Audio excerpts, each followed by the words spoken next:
Hello, Mr. Bond, and welcome to the Dragon's Den.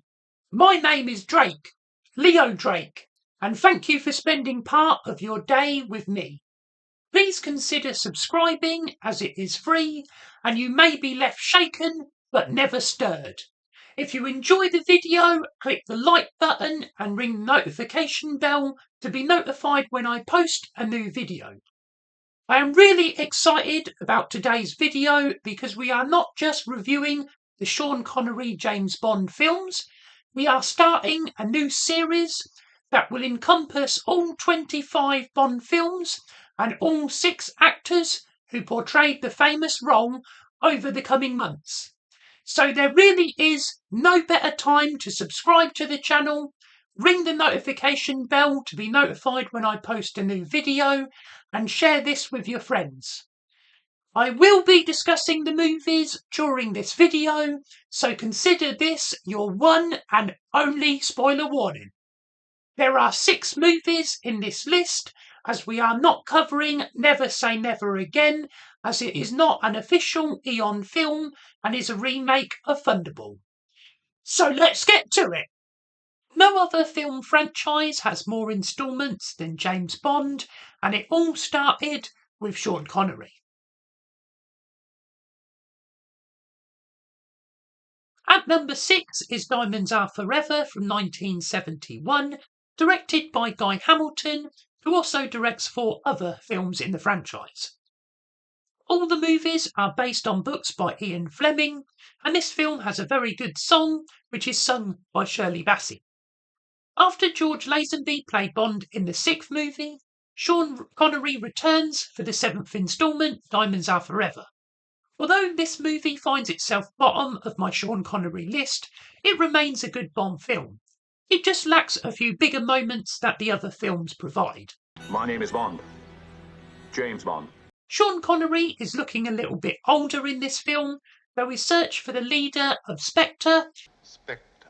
Special Executive for Counterintelligence, Terrorism, Revenge, Extortion. While the Bond movies are often seen as independent, largely standalone films, I do wonder why they chose to have Blofeld as the villain for the 3rd movie in a row. Obviously Blofeld is a great Bond antagonist and villain, but 3 films in a row and each time played by a different actor seems a little strange to me. There is a partial explanation for this as we see Blofeld getting cosmetic surgery to change his appearance. In this film, Blofeld is played by Charles Gray, and Bond infiltrates Spectre's lair and sends Blofeld into a swamp pit. Welcome to hell, Blofeld. With Blofeld dead, Commander Bond is tasked with investigating a diamond smuggling syndicate. He takes a hovercraft to Holland and impersonates Peter Franks.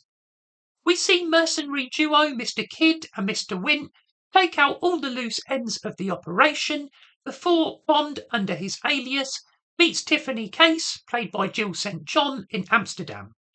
When the real Peter Franks escapes and seeks to make the rendezvous, Bond fights him in an elevator and switches identities to protect his cover.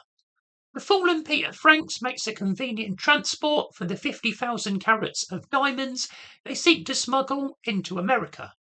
Bond is reunited with his US contact Felix Leiter, who ensures he gets the diamonds. Taking them to the funeral parlour where Peter Franks is cremated, Bond is ambushed by Kidd and Wint before being pulled out of the fire as the diamonds are found to be fake. Bond goes to a Vegas casino where he meets Plenty O'Toole at a craps table. Hi, I'm Plenty. But of course you are. Plenty O'Toole. They return to Bond's room where they are surprised by thugs. Plenty is thrown out of the window into a swimming pool. Exceptionally fine shot. I didn't know there was a pool down there.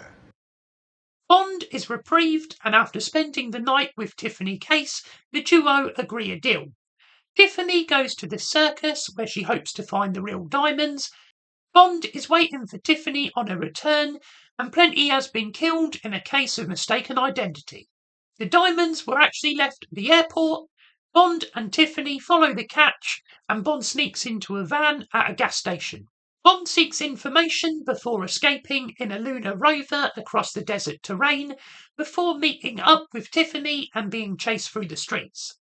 All the evidence points to the man responsible being Willard White, a reclusive, rich businessman who never leaves his penthouse.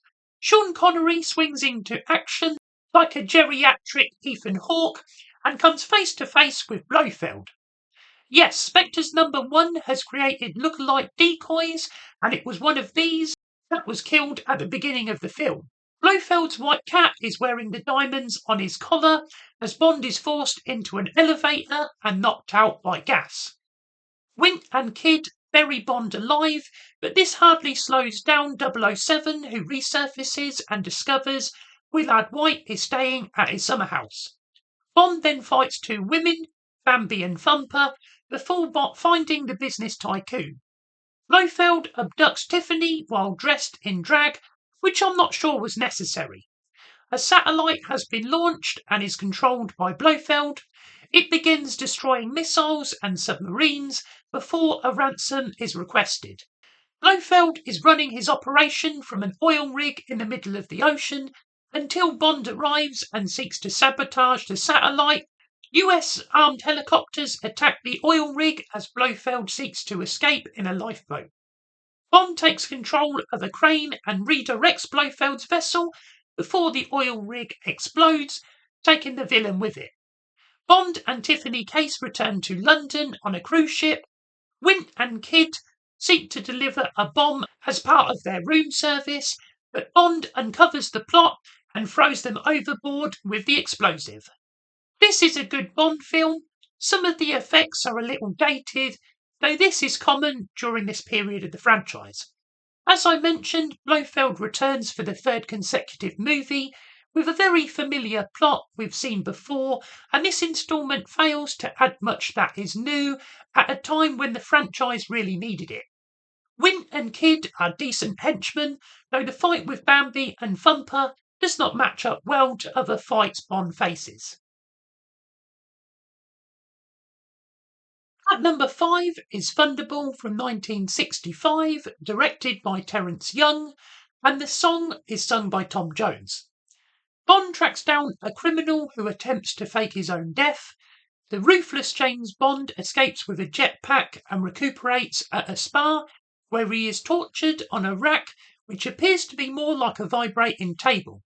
Spectre replaces a Commodore pilot with a plant who steals a Vulcan airplane with 2 atomic missiles on board. A $100 million ransom is demanded within 7 days. Bond conveniently learns important information about Operation Thunderball while at the spa and is reassigned to Nassau in the Bahamas.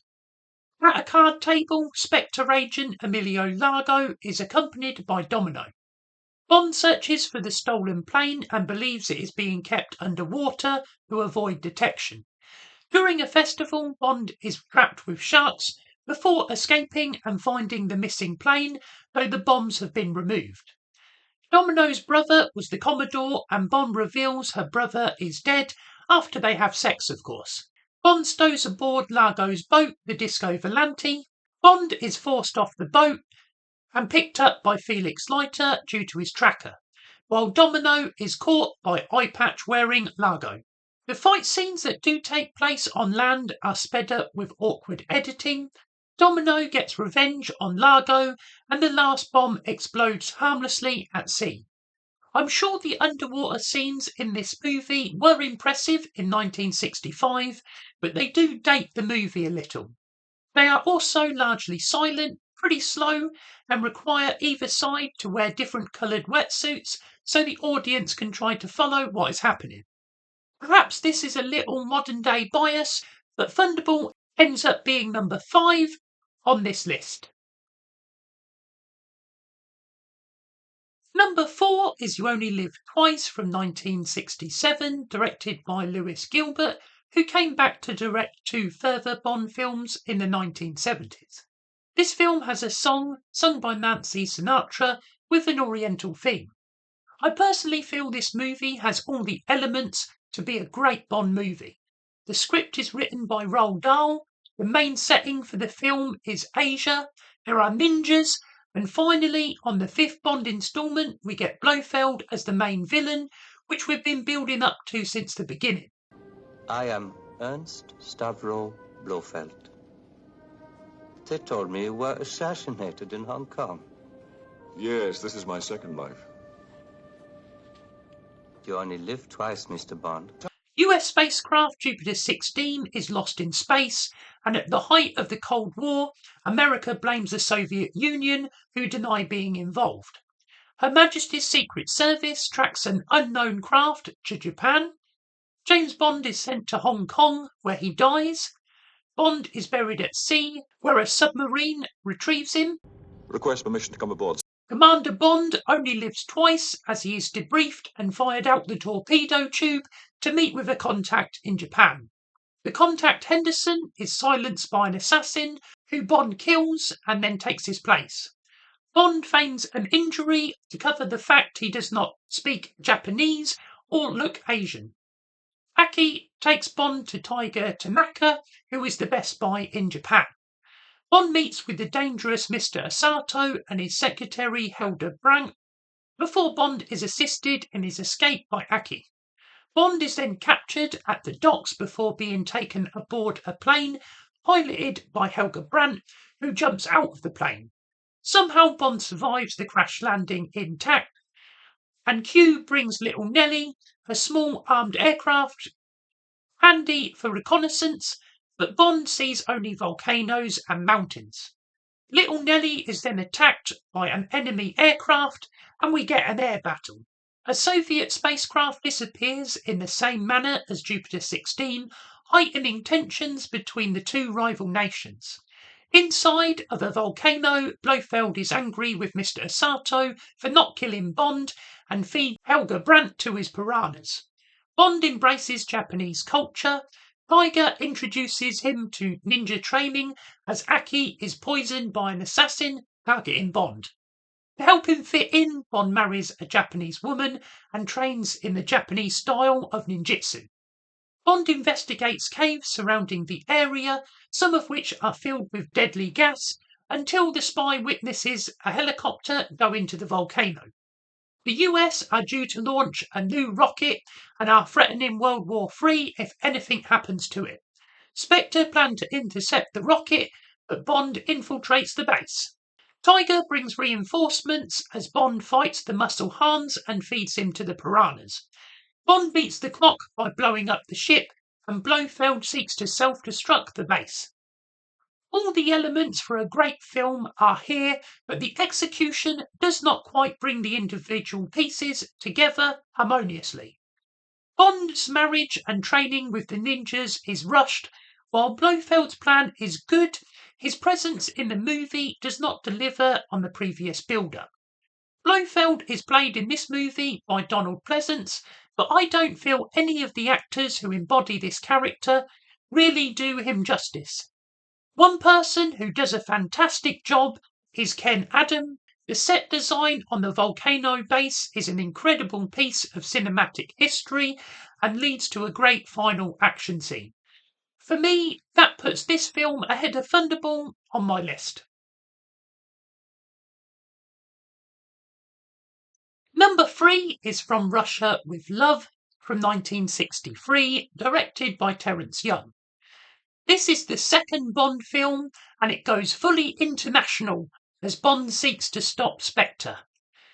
Number 5, chess master Kronstein plans to steal a Lecter coding machine and is helped by number 3, Colonel Rosa Klebb. We do not see Blofeld's face, but he is number 1 in this film with his favourite white cat, and he wants revenge on Bond for what happened in the previous film.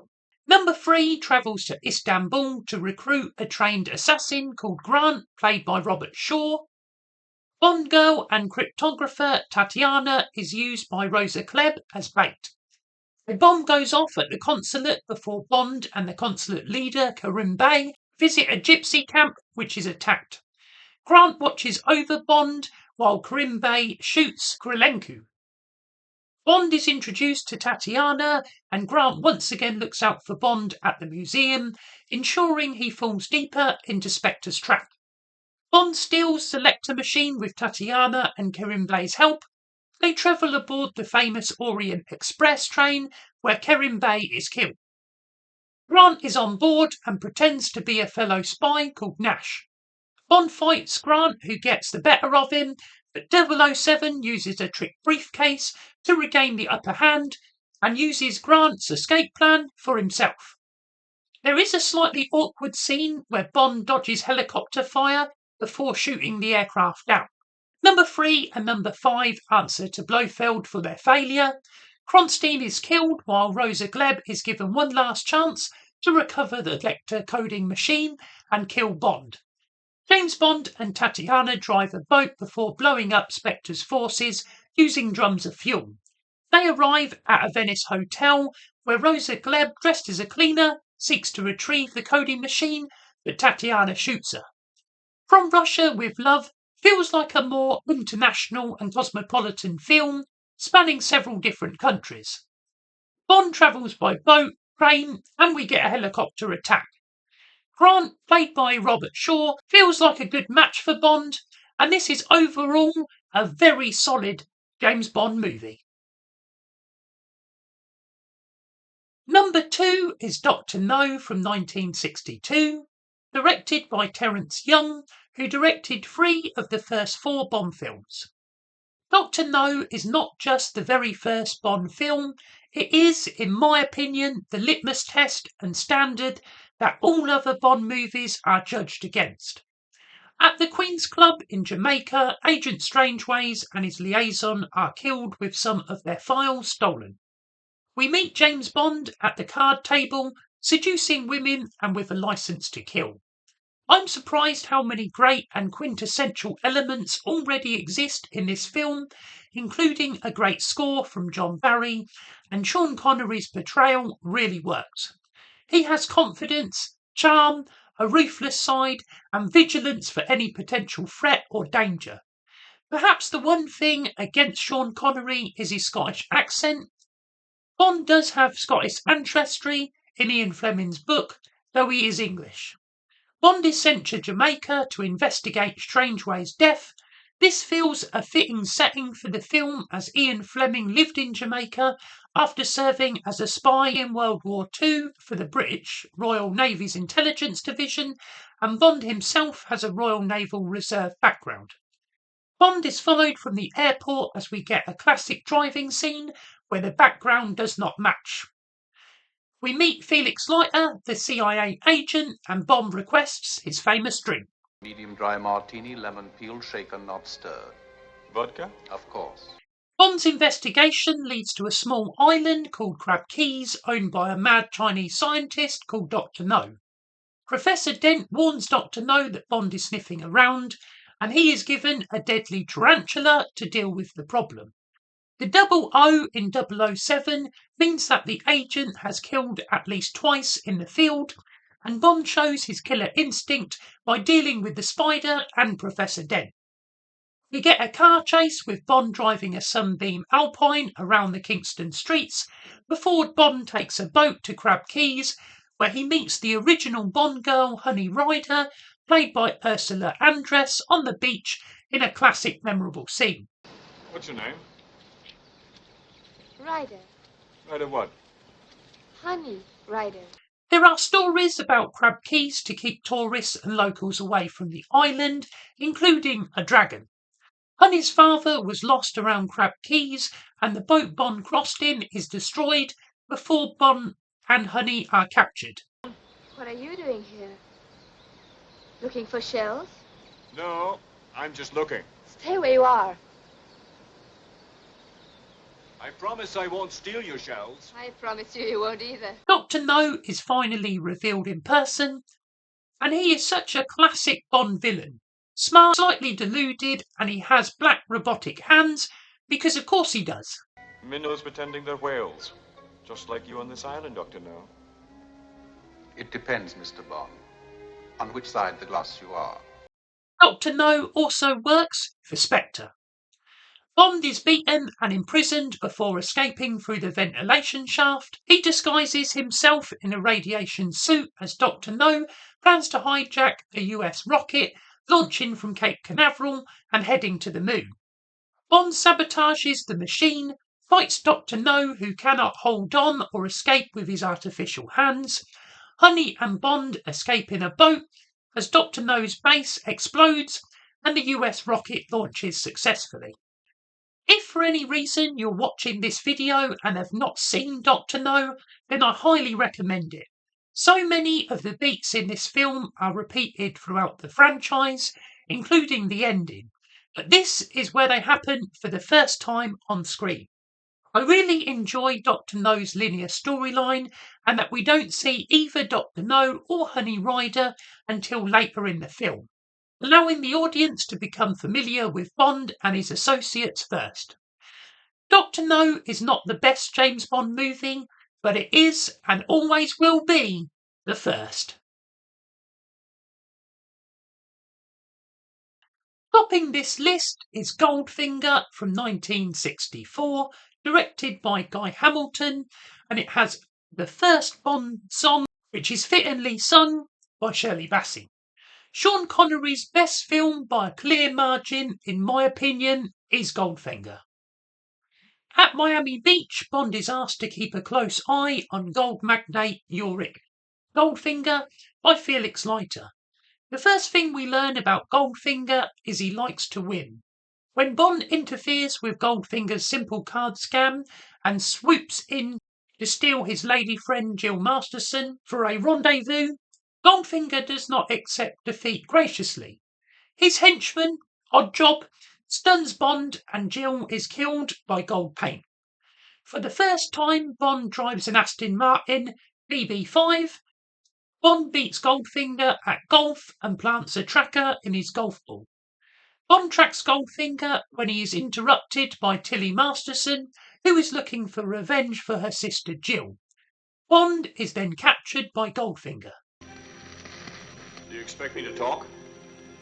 No, Mr. Bond, I expect you to die. Bond bluffs his way out of harm, suggesting he knows more about Operation Grand Slam, and meets Bond girl Pussy Galore. Who are you? My name is Pussy Galore. I must be dreaming. The reason I like this movie so much is Goldfinger is a smart villain who learns from his mistakes and is a mental challenge for Bond. Oddjob is a great character and a physical match for Bond, while Pussy Galore is a pilot who starts off resilient to Bond's charms. You can turn off the charm. I'm immune. Goldfinger plans to rob Fort Knox for $15 billion in gold bullion. Pussy catches Bond snooping around after he escapes from his cell, so Goldfinger adds a lot more guards to make sure it does not happen again. Bond unravels Goldfinger's plan, which is not actually to steal the gold, but to destroy it, damaging the US economy and making his own gold reserves more valuable. Pussy releases a chemical gas to knock everyone out as Operation Grand Slam begins. Bond is handcuffed to the bomb before releasing himself and outsmarting the dangerous Oddjob. Bond tries to defuse the bomb, but it is actually a nameless CIA agent who saves the day. Bond boards a plane to be congratulated by the President at the White House when the crew is revealed to be Goldfinger and Pussy Galore. Goldfinger shoots out a window using his golden gun and is sucked out before the plane crashes. Bond slowly courts Pussy, who is finally won over by his charms.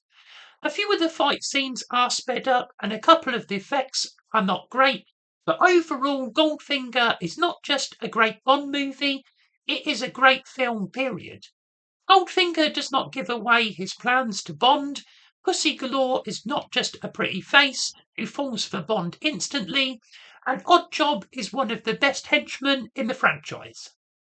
Goldfinger is an iconic movie and tops my list of Sean Connery James Bond films. Who are you? Bond. James Bond. Thank you for watching. If you enjoyed the video, give it a like. And one of the best things about Bond movies is everyone has their favourites. So let me know in the comments down below if you agree or disagree with my list. If you haven't already, please subscribe to the channel, ring the notification bell and share it. I'm looking to post a new video every Monday, so be sure to come back for that and click the link on screen to watch another of my videos.